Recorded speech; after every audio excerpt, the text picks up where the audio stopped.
नमस्कार. किमंतू लाईव्ह मध्ये आपल्या सर्वांचं मनपूर्वक स्वागत.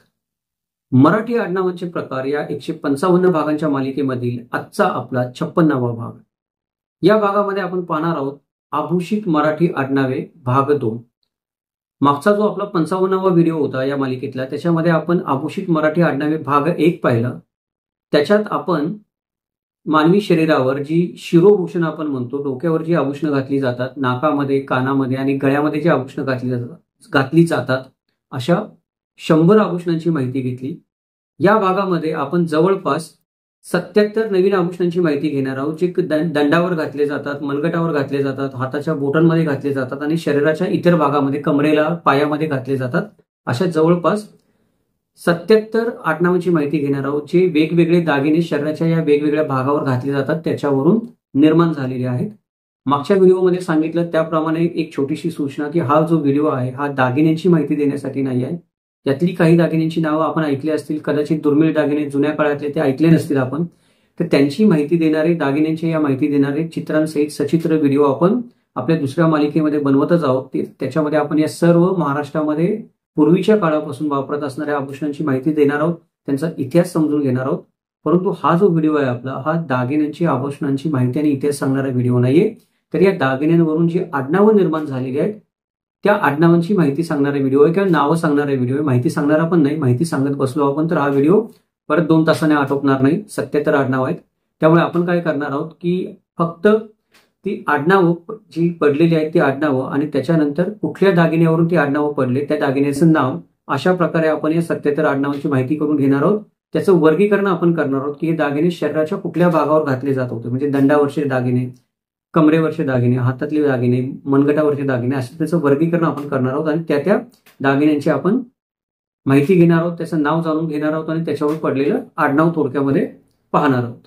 चला तर मग विषयाला सुरुवात करूयात.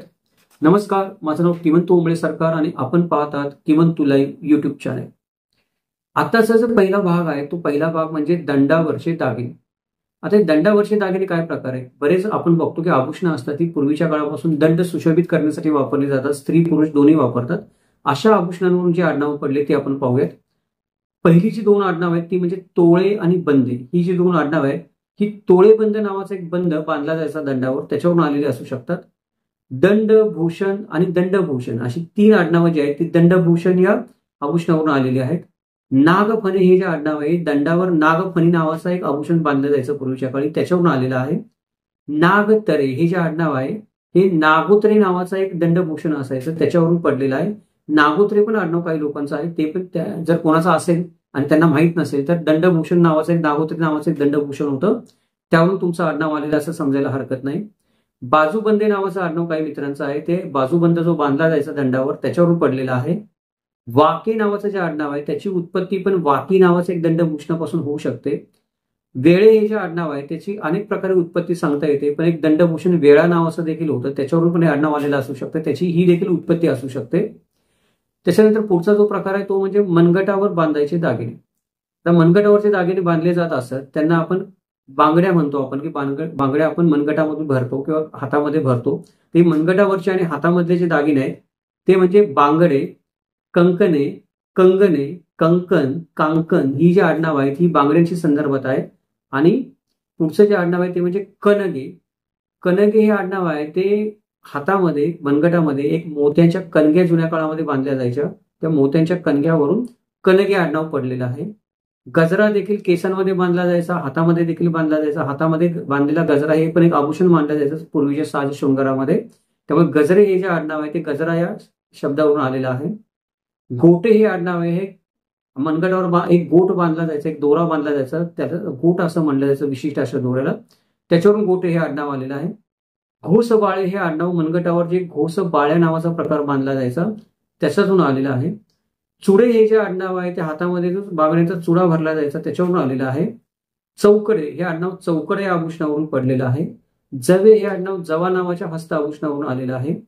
जाळे हे आडनाव जाळीच्या बांगड्या ज्या भरल्या जायच्या हातामध्ये त्याच्यावरून आलेलं आहे.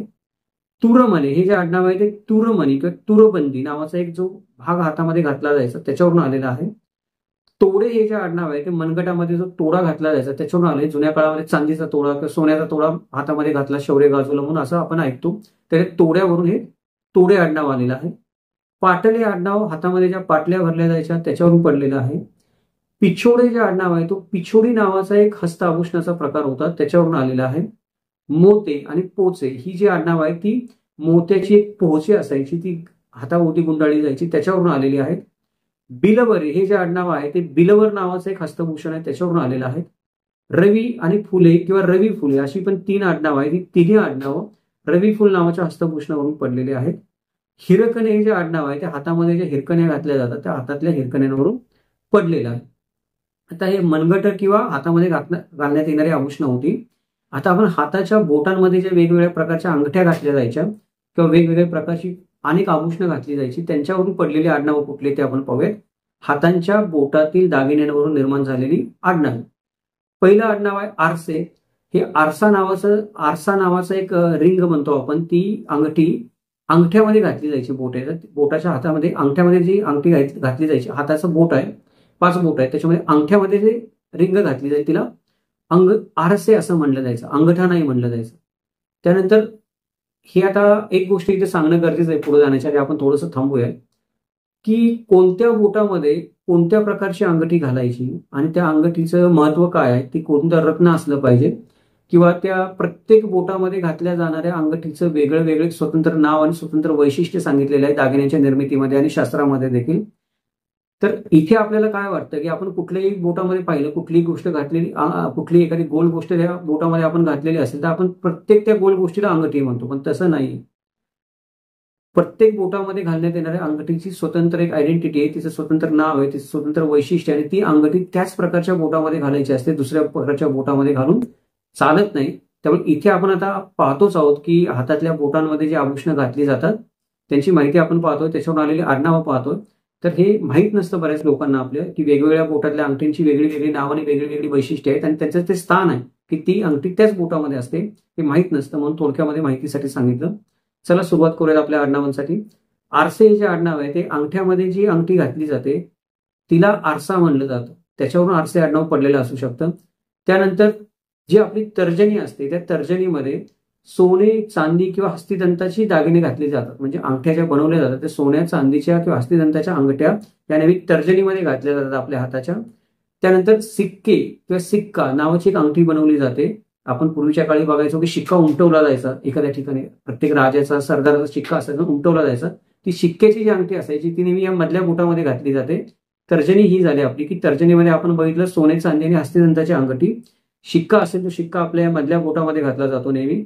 त्यानंतर हिरे रुपे ही जी यांनी जी बनलेली अंगठी असेल ती नेहमी आपल्या अनामिकेमध्ये घातली जाते. हे जे बोट आहे आपल्याला अनामिका म्हणतो आपण याच्यामध्ये ही अंगठी घातली जाते. त्याच्यानंतर छल्ले आणि मुदे हे जे आहेत हे सगळे करंगळीमध्ये घातले जातात. याच्यावरून जी अंगठी आडनाव पडली ते आपण पाहूयात. आरसे हे आडनाव आहे ते याच्यामध्ये बोटामध्ये अंगठ्यामध्ये जी अंगठी घातली जाते त्याला आरसा म्हणतात. त्याच्यावरून आरसे आडनाव. तर्जनीमध्ये जी अंगठी घातली जाते त्याच्यावरून सोने चांदी हस्तिदंते ही आडनावं. मधल्या बोटामध्ये जे अंगठी घातली जाते त्याच्यावर शिक्का घातला जातो त्याच्यावरून सिक्के हे आडनाव किंवा शिक्केकरी हे आडनाव. शिक्केगार हे पण आडनाव पडलेलं आहे. अनामिकामध्ये जी अंगठी घातली जाते त्या हिऱ्या रुपयाची घातली जाते त्याच्यावरून हिरे आणि रुपे ही पण आपण आडनाव पडलेली म्हणू शकतो. आणि छले किंवा मुदे ही जे 2 आडनाव आहेत ती छल्ले किंवा मुदे जे करंगळीमध्ये घातले जातात त्याच्यावरून पडलेली आहेत. याच्या व्यतिरिक्त देखील अजून वेगवेगळ्या प्रकारची हे काय झालं की हे ठरलेल्या गोष्टी झाल्या की हे ठरलेल्या गोष्टी या प्रकारच्या अंगठ्या या प्रकारच्या बोटामध्ये घालायच्या. पण याच्यापेक्षा सुद्धा अनेक वेगवेगळ्या प्रकारच्या अंगठ्या बनवल्या जायच्या. अनेक वेगळ्या धातूंच्या बनवल्या जायच्या. गवताच्या बनवल्या जायच्या. वस्त्रांच्या बनवल्या जायच्या. काड्या कोणाच्या बनवल्या जायच्या. अजूनही वेगवेगळ्या प्रकारच्या अंगठ्या बनवल्या जायच्या. कापडाच्या काही अंगठ्या असायच्या जुन्या काळामध्ये. तर ह्या ज्या अंगठ्या आहेत बोटामध्ये घातलेली किंवा अजून दुसरी जी आभूषण आहेत त्यांच्यावरून पडलेली आडनावं पण आपण थोडक्यामध्ये पाहूया. पहिलं आडनाव आहे ते म्हणजे अंगठे.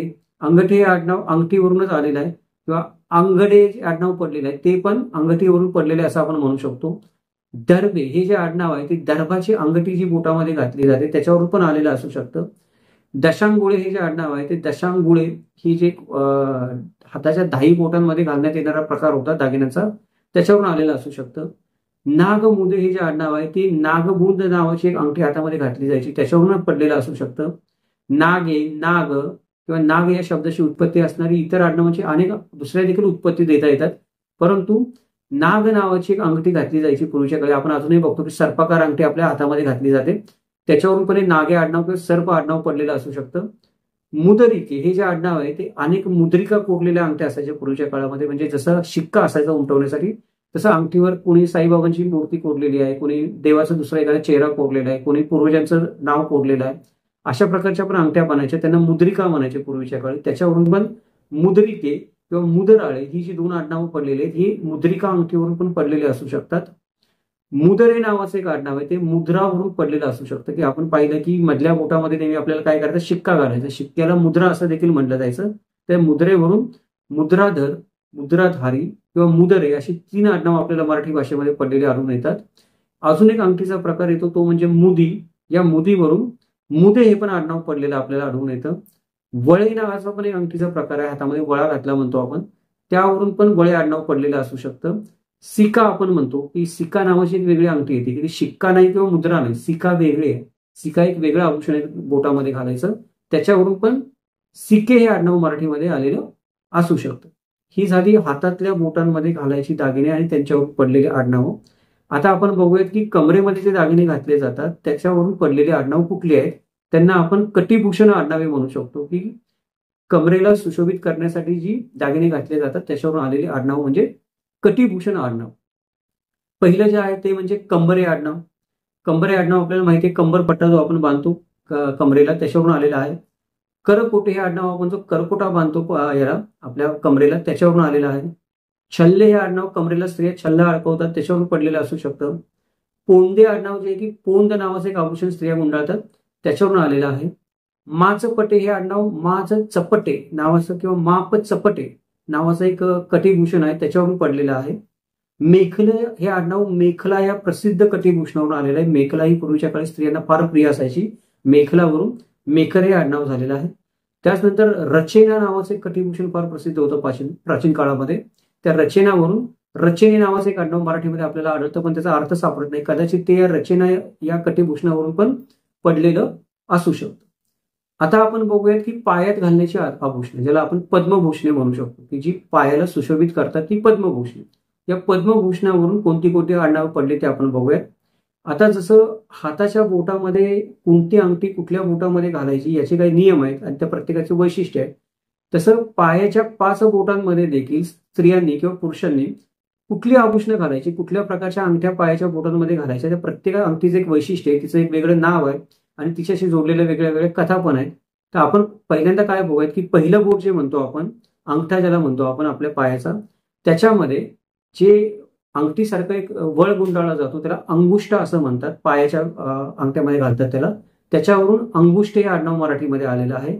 दुसऱ्या बोटामध्ये नेहमी जोडवी घातली जातात पायाच्या, त्याच्यावरून जोडवे आडनाव पडलेलं आहे. तिसरं जे बोट असतं त्या तिसऱ्या बोटामध्ये विरोध्या नावाचे कडं घातलं जातं बोट, त्याच्यावरून विरोध्या आडनाव आलेलं आहे.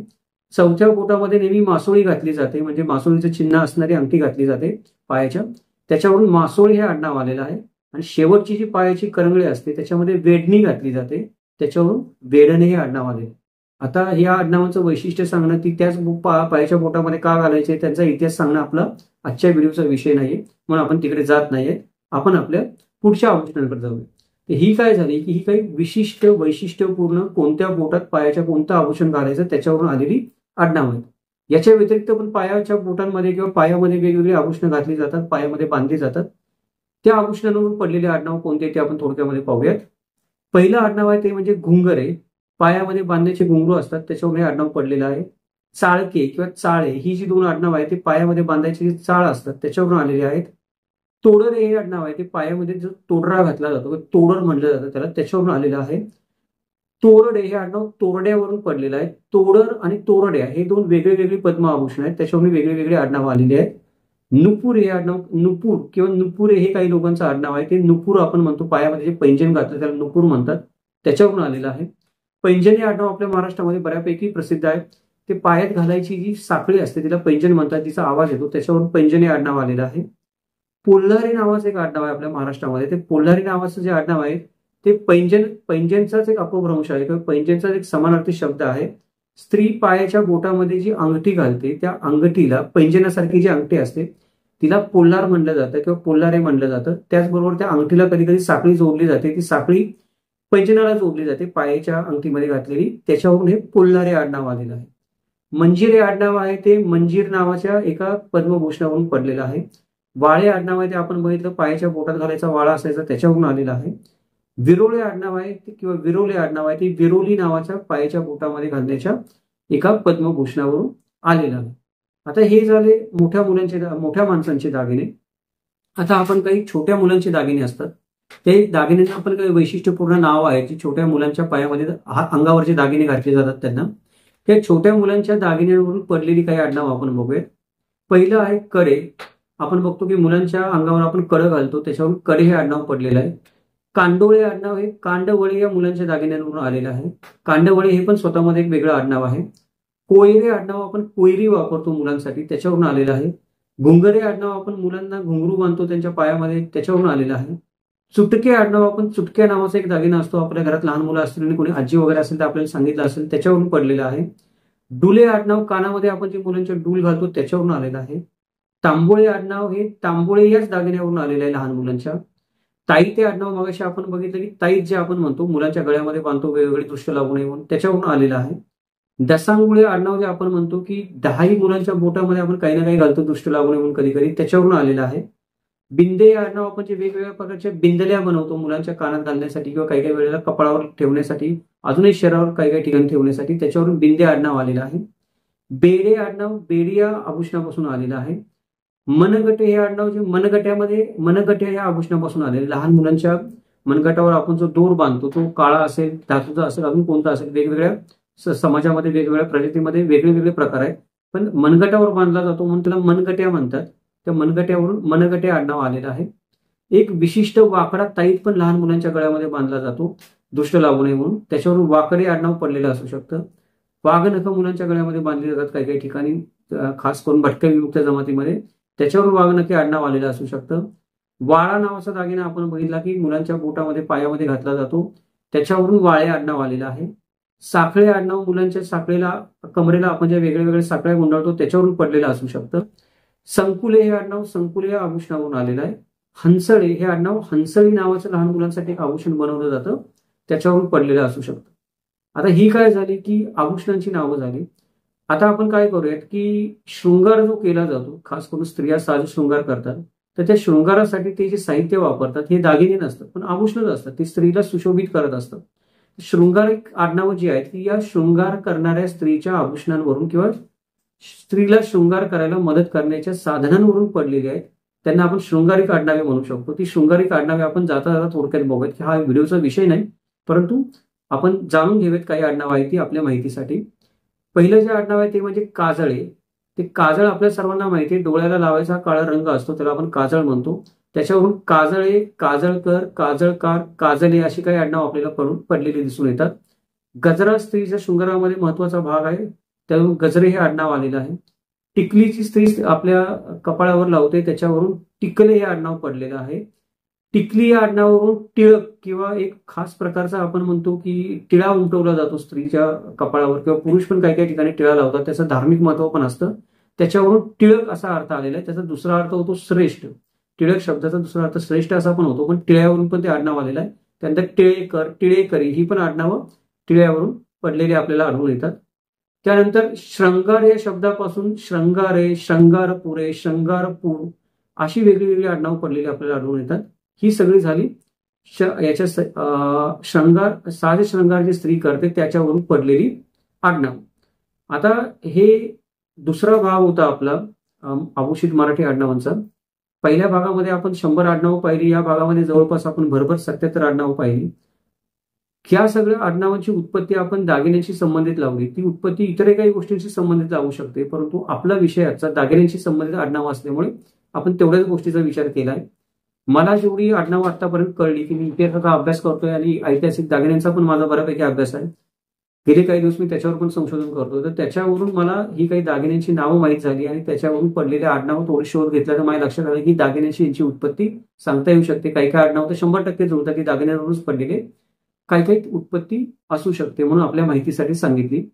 आपल्याला जर अजून काही दागिन्यांची माहिती असेल, त्यांच्यावरून पडलेल्या आडनावांची माहिती असेल तर अवश्य खाली प्रतिक्रियेमध्ये लिहा. त्याचं कारण असं आहे की त्याच्यामुळे माझ्या ज्ञानात पण भर पडेल, आपले जे मित्र हे व्हिडिओ पाहतात त्यांच्या ज्ञानामध्ये पण भर पडेल. तसंच आपण जो एक आडनावांचा डेटाबेस तयार करतो त्याच्यामध्ये नवीन आडनाव आपल्याला माहित असेल तर त्याची आपल्या सर्वांच्याच अभ्यासासाठी नोंद करून ठेवता येईल. हा व्हिडिओ आपल्याला खरोखर आवडला असेल तर लाईक करा, मित्रांसोबत शेअर करा. त्याचबरोबर या व्हिडिओच्या निमित्ताने आपण जर प्रथमच किमंतू लाईव्ह चॅनलला भेट देत असाल तर चॅनलला सबस्क्राईब करायला विसरू नका. नोटिफिकेशन बटन ऑन ठेवा जेणेकरून हे अशाच प्रकारचे अभ्यासपूर्ण व्हिडिओ आपल्याला पाहता येतील. हे जे व्हिडिओ आपण बनवतो त्यासाठी संशोधन करावं लागतं आणि संशोधनपूर्ण व्हिडिओ बनवण्यासाठी नेहमीच प्रायोजकत्वाची गरज लागते. जर आपल्याला आपल्या चॅनलचा हेतू, विषय, मांडणी, उद्देश पटत असेल, आवडत असेल तर कृपा करून चॅनलला मदत करा. आपल्याला जी काही शक्य असेल ते, जेणेकरून आपल्याला नवनवीन चांगले व्हिडिओ बनवता येतील. ही जी मदत आहे ती आपण चॅनलची मेंबरशिप घेऊन करू शकता, त्याचबरोबर सुपर थँक्सच्या माध्यमातून करू शकता.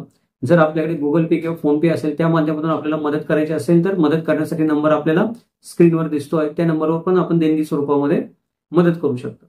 इतिहासाचं हे असंच वस्तुनिष्ठ मूल्यमापन, चिकित्सक विश्लेषण आणि तर्कशुद्ध विवेचन पाहण्यासाठी पाहत राहा किमंतू लाईव्ह. भेटूया उद्या एका नवीन व्हिडिओ सोबत. तोपर्यंत जय महाराष्ट्र, जगदंब.